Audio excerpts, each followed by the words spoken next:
Yine aktual mövzularla qarşınızdayıq və dəyərli mütəxəssisimizin artıq kim olduğunu bildiniz. Mən istəyirəm onu salamlayım. Tibb üzrə fəlsəfə doktoru, parazitoloq, laboratoriya mütəxəssisi və qidalanma üzrə mütəxəssis Turan Axundova. Xoş gördük doktor. Xoş gördük. Darıxdıq sizdən ötürü. Bəli, bir neçə həftədir bir yerdə deyilik. Bilirəm ki, işləriniz çox idi.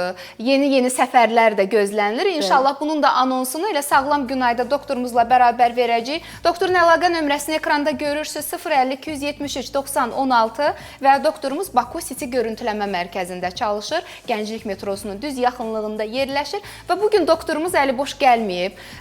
Turan xanım o həkimlərimizdəndir ki, kompleks yanaşma edir. İstər dəri problemləri olsun, istər saç tökülməsi olsun, istər mədə-bağırsaq problemləri olsun, infeksiyalar, hormonlar, göbələk, müxtəlif ginekoloji problemlər, müxtəlif uroloji problemlər. Deyəcəksiniz ki, indi ginekoloji, uroloji, bəli, laboratoriya üzrə mütəxəssis olaraq bəzən bir neçə xəstə var idi, hansı ki, onlar müxtəlif uroloqlara müraciət etdilər, ginekoloqlara müraciət etdilər və sonda doktorumuzun etdiyi, bax, elə laborator müayinədən görüntülər hal-hazırda yayımlanır.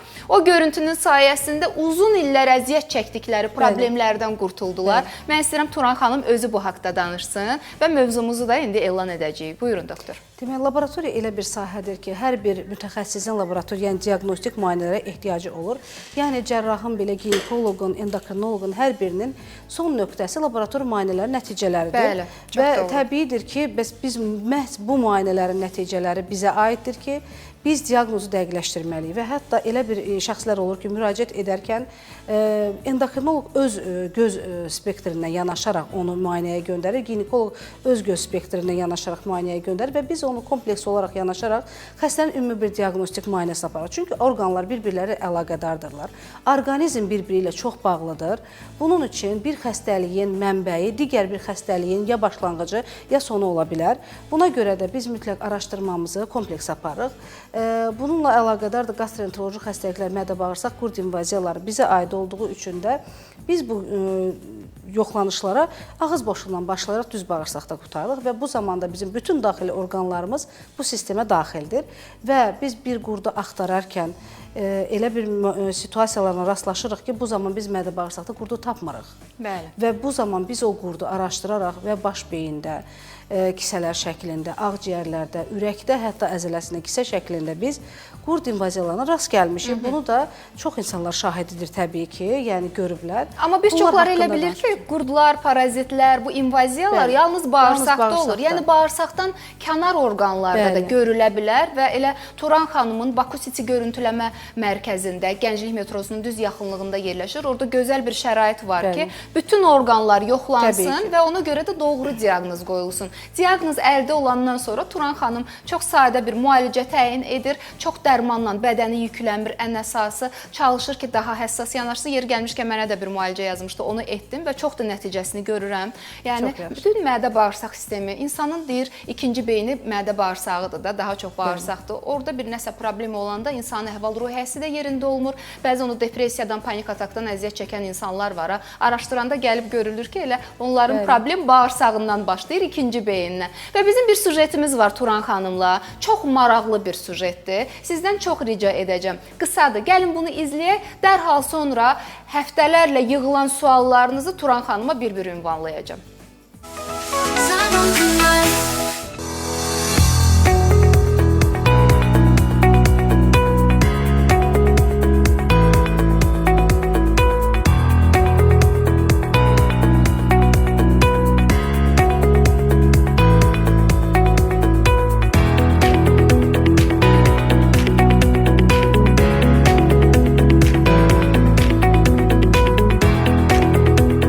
Dəyərli izləyicilər, hal-hazırda biz saçların tökülməsi ilə bağlı müraciətə, müayinələrə baxırıq və bu zaman biz saçın, kirpiyin, saqqalın içərisindən götürülmüş tük diblərinə nəzarət edirik. Mikroskopiyanın bizim üçün böyük bir önəmi vardır ki, 400 dəfələrlə tük diblərini böyüdərək tüklərin dibindəki iltihabı, gənəni və yaxud da göbələk infeksiyasını daha aydın şəkildə bizə göstərir və tez bir zamanda az məsrəf sərf edərək və tez bir zamanda diaqnozumuzun dəqiqləşdirilməsi üçün bizə köməklik göstərir. Gördüyünüz mikroskop altındakı tükün görüntüsünə bir kirpiyin görüntüsü bizim gözümüzdədir və bu zaman kirpiyin kökündə iltihabi bir prosesin olduğunu görürük və normalda kök dibləri anatomik quruluşuna görə soğanağından ibarətdir və gövdəsindən ibarətdir.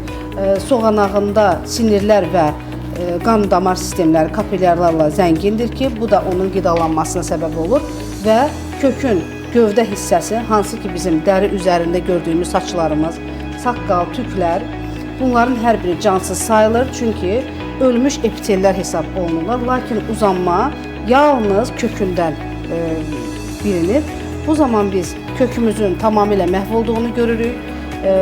Şəxsin saçlarının, kirpiklərinin və saqqalının tökülməsi vardır və bu zaman biz mikroskopik vəziyyətdə anatomik quruluşu ilə müqayisə edərək kök diblərinə göbələyin irradiasiya etdiyini görürük və epitellərin məhv olduğunu görürük. Sinir sisteminin və qan dövranının burada məhv olduğunu görürük. Bu zaman biz bu xəstəliyə trixofitiya adlandırırıq. Çünki tibbdə göbələk infeksiyasının parazitlərinin kök diblərində, saçlarda olması trixofitiya adlanır. Bu zaman biz trixofitiya zamanı saçların, saqqalların və yaxud da bütün nahiyəvi olaraq tökülmə, alopesiyalar, seyrəlmələr müşahidə edirik və bu zaman deməli tük diblərində mikroskopik vəziyyətdə belə bir görüntülərimiz aydınlaşdırılır.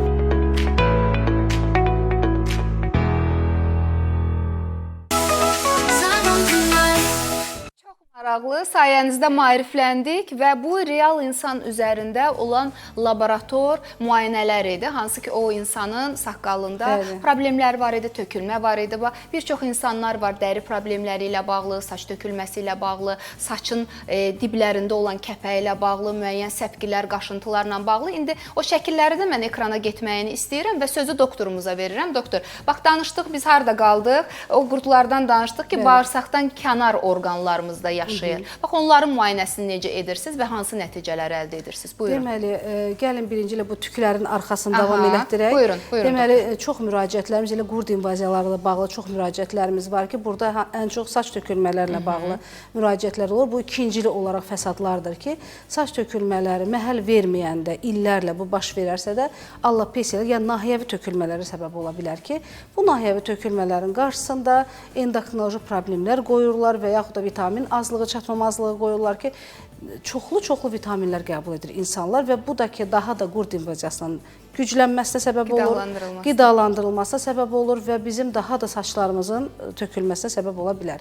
Və bunun daxilində də əgər biz göbələk infeksiyası ilə yoluxurmuş oluruqsa, dəri nahiyəsində və yaxud tük diblərində bu getdikcə daha da genişlənmiş olur ki, biz bunu sırf laborator müayinələrdə təsdiq edirik və bu trixofitiya dediyimiz saç köklərinin və daxilinə düşmüş göbələklərin qarşısını almaq üçün uzun müddətli bir proseslər lazımdır ki, müalicə davam etsin. Həm daxilə, həm nahiyəvi olaraq xarici metodlarla və bu zaman çox var, yəni plazma terapiyalardan istifadə edirlər, mezoterapiyalardan. Bunlar bizə ikincili bir müalicə taktikasıdır.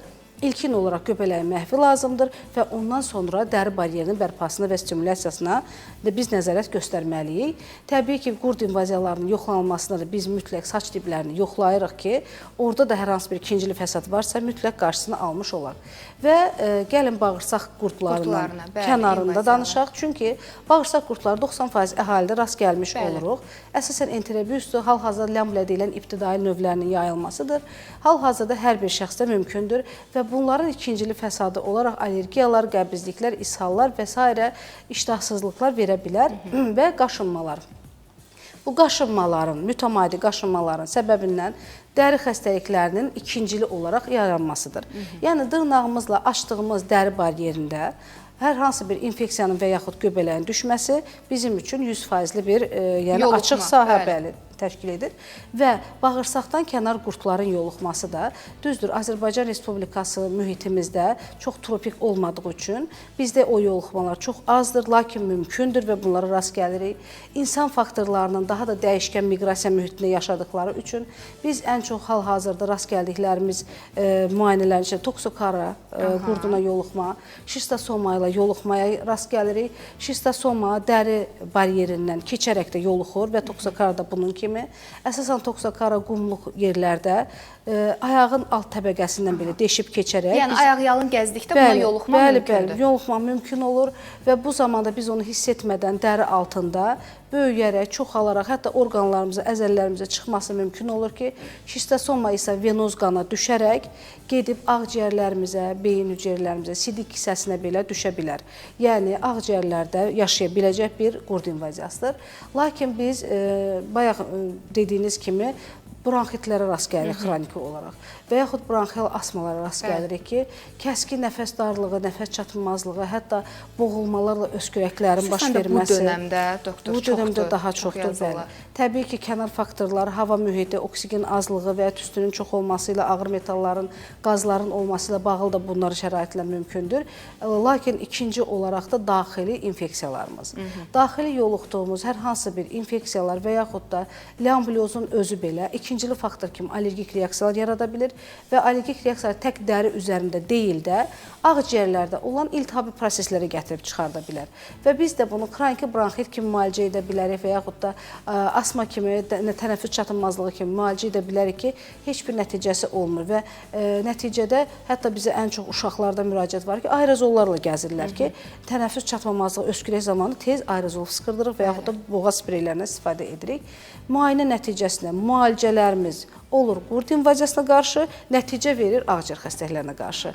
Və bunun da çox şahidləri var xəstələrimiz arasında ki, heç bir ağciyərə müalicə yazmadan biz onu məhv etmiş oluruq. Bizə də geri dönüş edirlər ki, uzun illərdir bu ağır əlamətlərdə, yəni kənardan asan görünə bilər, istənilən an tuta bilər və yanında hər hansı bir sprey, aerozol yoxdursa, insan boğula da bilər. Çünki bu hissə bu boğaz nahiyəsi o qədər şişir ki, kvinke ödemi yarana bilər. Ona görə çox diqqətli olmalı, xüsusən də bu cür uşaqların valideynlərinə səslənirəm ki, əsas o kökü tapmaqdır. Yəni, doğru diaqnoz qoyulandan sonra Turan xanım da elə mütəxəssisimizdir ki, həm doğru diaqnozu qoyacaq və daha sonra qidalanma üçün də sizin üçün xüsusi bir, yəni, belə deyim də, kağız verəcək, hansı ki, onlara əməl edərək, orada çox çətin bir şeylər demir, təbii qidalanma, təbii məhsullarla qidalanma və çox da gözəl nəticə. Bir də arıqlaya bilməyənlər və əksinə kökələ bilməyənlər bizə çox yazırlar. Sizin də yolunuz Turan xanımdan düşsə, bu problemi də kökündən həll etməyə kömək edəcək. Artıq o arıqlamaq istəyənlər, uzun müddətli pəhrizlər və yaxud da çəki almaq istəyənlər, bilmirəm, müxtəlif kokteyllər düzəldirlər, yenə bir nəticə əldə edə bilmirlər. Onlar da Turan xanıma müraciət edə bilərlər və Turan xanım həm də laboratoriya üzrə mütəxəssisdir. Bayaq qeyd elədim, bir daha niyə qayıdıram bu mövzuya? Çünki Turan xanım, bugün bayaq dedim, əliboş gəlməyib, bütün laborator müayinələrə 30% endirim var. Məsələn, bir valideyn yazır, elə buradan ona səslənirəm, deyir, daimi izləyicinizəm, minnətdaram, deyir, uşaqda tez-tez qarın ağrısı və gecələr diş qıcama var, qurd şübhəsi var məndə. Hansı analizləri verməliyəm? Turan xanımdan soruşun. Deməli, əsasən qurd invaziyaları üçün birinci növbədə nəcisin ümumi müayinəsi gətirilməlidir. Bununla bərabər qan təhlillərinə ehtiyac olacaq. Çünki elə bir qurd növləri var ki, bayaq dediyim kimi, bağırsaq mühtəvidə deyil də qanda antigenlərin təyini ilə müqayisə edə bilərik ki, bilə bilərik. Onun üçün qan təhlilləri və nəcisin ümumi müayinəsi mütləq vacibdir.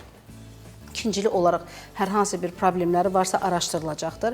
Təbii ki, biz bunları da öndə tutaraq, yəni xəstələr gələndə bir nəticə analizi maliyyə cəhətdən verə bilərlər. Lakin bizim müayinə metodlarımız kompleks şəkildə olduğu üçün biz insanları nəzərə alaraq biz bu endirim faktorlarını nəzərə aldıq və endirim kampaniyalarını davam edirik ki, insanlar hər bir check-up müayinələrini bizdə yoxlada bilsinlər. Yəni, az-az və müxtəlif yerlərdə müayinədən keçməmək şərti ilə bizim müayinələrdən keçir və biz diaqnozu görərəkdən onu araşdırırıq. Yəni, hər hansı bir başqa diaqnostik müayinələrdən keçmələrini yox, özümüz şəxsən görərək və hətta olan biomaterialları belə hazır şəkildə onlara təqdim edə bilirik. Gördüyünüz kimi ki, onlar vizual görünüşdə böyük mikroskoplardan kompüterlara həkk olunur. Bunun üçün yəni, insanlar özləri də öz diaqnozlarını görə bilərlər. Rahat şəkildə görə bilərlər. Baku City görüntüləmə mərkəzində çalışır Turan xanım 050-273-9016 və bütün laborator müayinələr yeniyetmələrə 30% endirim, yararlanmağa dəyər elan hal-hazırda ekranlarınızda yay kampaniyasıdır. Hansı ki, Turan xanım istəyir ki, həm uşaqlar, həm yeniyetmələr, həm də böyüklər bu kampaniyadan yararlansın. Necə ki, elə insanlar da müraciət edirlər, Turan xanıma güvənirlər. Çünki Turan xanım özü də çox həssas bir həkimimizdir və mən izləyirəm onun bəzən o pasiyentlə söhbətlərini, ətraflı şəkildə sualları verirsiniz, anamnez toplayırsınız, daha sonra doğru diaqnoz qoyursunuz və ona görə də nəticələr belə ürəkaçandır. Biz bir qurdu araşdıran, bir dənə nəticə baxacam söhbəti deyil bizdə. Biz qurdların hər birini araşdırmalıyıq. Əgər orada klinika varsa, bir də burada ən çox insanların həyat tərzi çox öndə tutulmalıdır. Hər bir şəxs gələrkən ilk növbədə soruşduğum bir sual var. Bunu bütün pasiyentlərim bilir ki, nə ilə qidalanırsınız? İlkin növbədə, əgər siz normal qidalanmırsınızsa, vaxtı-vaxtında yemirsinizsə və yaxud fast food qidalarından istifadə edirsinizsə də və yaxud da ev yeməklərini demək olar və sulu qidaları heç kənarlaşdırmırsınızsa, bu zaman bizim heç müalicə taktikasına ehtiyac yoxdur. Birinci növbədə siz öz qidalanmanızı düzəltməlisiniz. Bu qidaların arasına təbii ki, orqanik qidalardan qatmalısınız və bu zamanda bizim müalicələrimizin effekti olur. Təbii ki, burada çəki faktoru, boy faktoru önəmlidir. Ən çox uşaqlarda biz onları görürük ki, uşaqları göndərir və psixoloji onlarla söhbətlər edirik və uşaqlar gələrkən bir ay ərzində 2 kiloqram çəki almaq görün nə qədər irəliləyişdir. Təbii ki, 10 kilo uşaq, 12 kiloqram. Bəli. Onlar da təbii ki, uşaqlar qidalamada biraz kaprizli olurlar. Çünki valideyn bəzi qidaları onlara yedizdirə bilmir və biz bunları sevdirərəkdən izah edirik ki, uşaqlar bunlara daha önəm verir ki, doktor bunları deyib və biz bunlara əməl etməliyik. Və özləri də bir ay gözləyib gedib o tərəziyə çıxacam və həkim məndə nəticəni görəcəm. Doktor, hər zaman uğurlarınız bol olsun.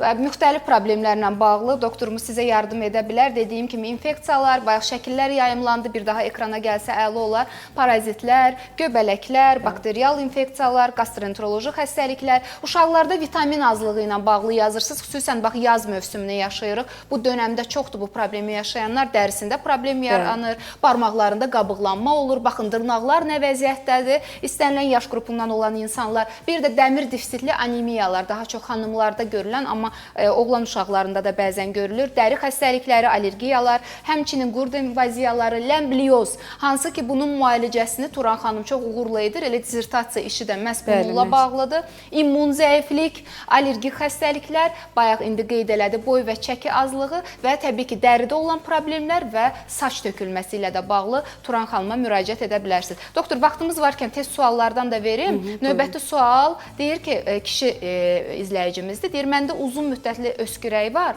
amma ağciyər müayinələrində ciddi problem tapılmayıb. Bunda parazit səbəb ola bilərmi?